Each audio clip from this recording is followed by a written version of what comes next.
Bonjour, membre du conseil d'administration et du comité d'allocation du Centre de transformation de logement communautaire. Mon nom est Claire Lapointe. Je travaille pour l'Association des groupes de ressources techniques du Québec depuis le mois de novembre 2019 afin de démarrer un super beau projet qui porte le nom légal d'habitation communautaire pour aînés du Québec et qui aura une dénomination sociale un peu plus intéressante pour les gens et plus sympathique aussi, parce que c'est un nom très technique que nous avons pris pour être en mesure de démarrer notre projet, qui est incorporé également depuis novembre 2019.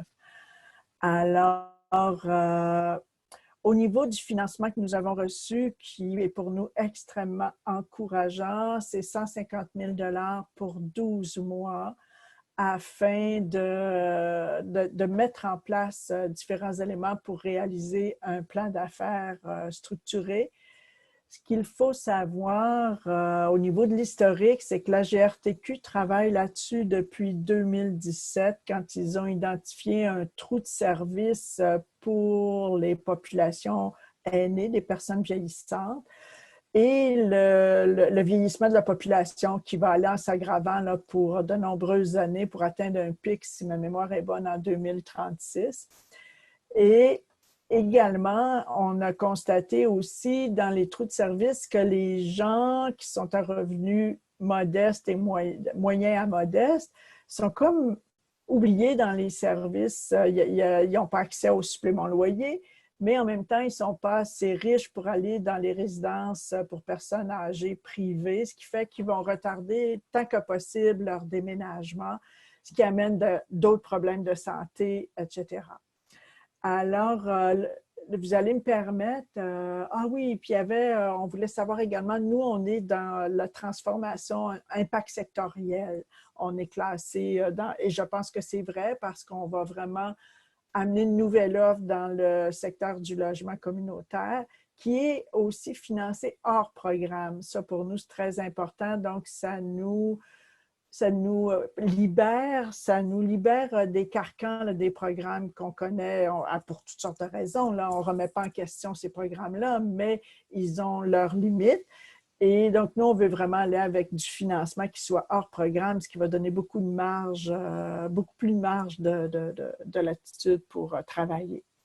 Donc, voilà pour ce qui est de notre projet et ce qu'il est. Vous allez me permettre, au niveau de nos objectifs, je préférais les lire parce que c'est très clair ce qu'on veut faire. Donc, les prévisions de la statistique indiquent que les aînés seront près de 2,3 millions en 2031, soit 25 % de la population.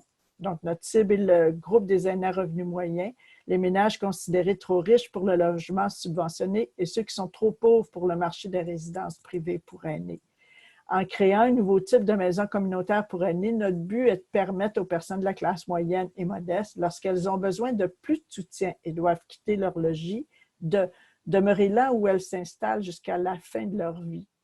Être logé d'une manière convenable, sécuritaire et abordable, et maintenant je dis visitable parce que je me suis beaucoup documentée. Recevoir une aide appropriée et évolutive selon leur état de santé sans s'appauvrir.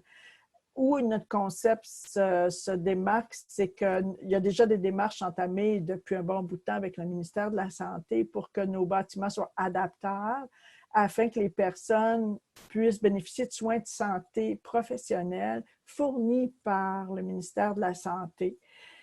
Et il y a un partenariat également avec les entreprises d'économie sociale en aide domestique pour les soins de soutien domestique, ça le dit. Donc, on veut aussi que nos gens soient une partie prenante de leur habitat. C'est une caractéristique des GRT, c'est une expérience qui est maîtrisée et qui participe à la vie de leur communauté et aussi qui bénéficie d'un milieu de vie diversifié qui offre plusieurs types d'activités physiques et sociales. Et ça, toutes les études le démontrent, ça favorise un vieillissement en santé, dynamique, ça maintient la santé mentale, etc.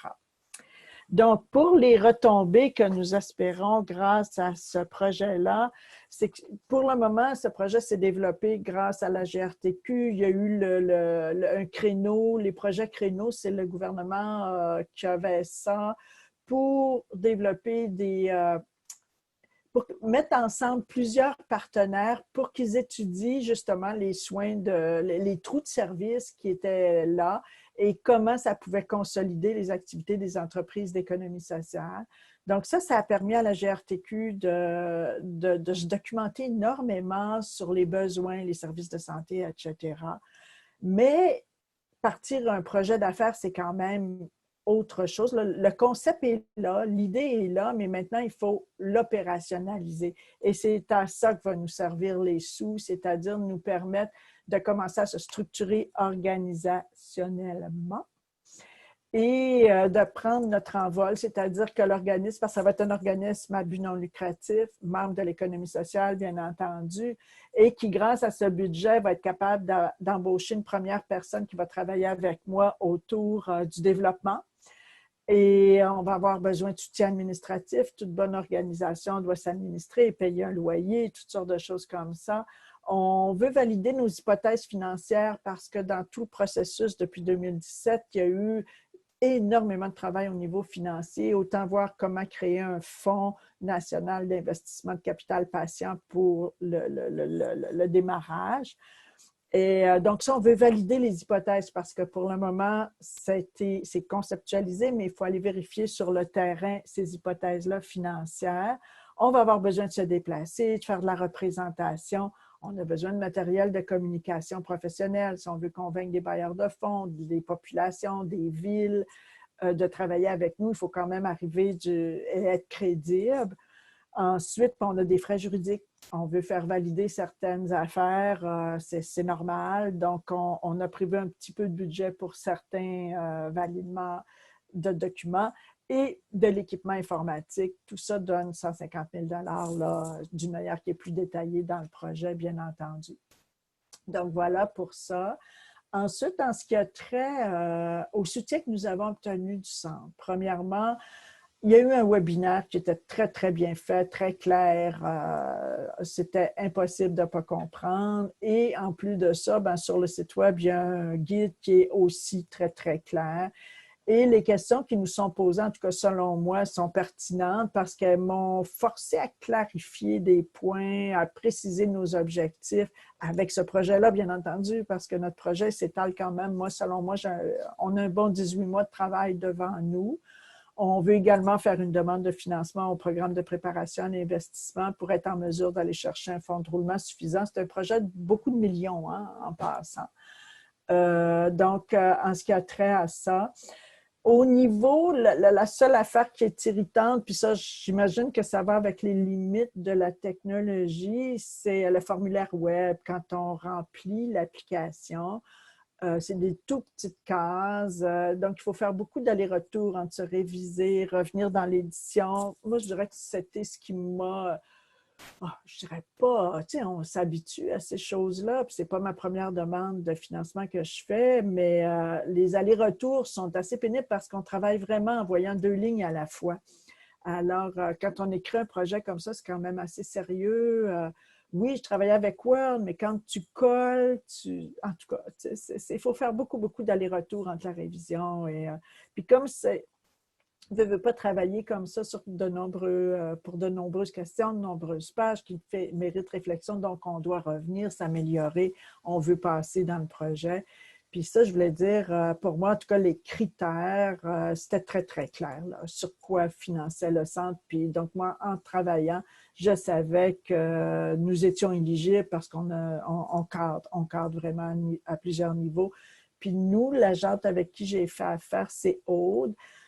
Qui a été vraiment formidable. Je ne peux que dire ça. Elle a été encourageante et elle m'a même poussée à aller plus vite pour déposer ma demande parce qu'elle disait, il est prêt ton projet, arrête, vas-y, il est correct.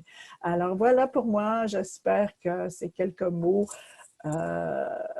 seront utiles et qu'on aura beaucoup de succès aussi dans notre projet parce qu'il y a encore beaucoup de travail. Merci.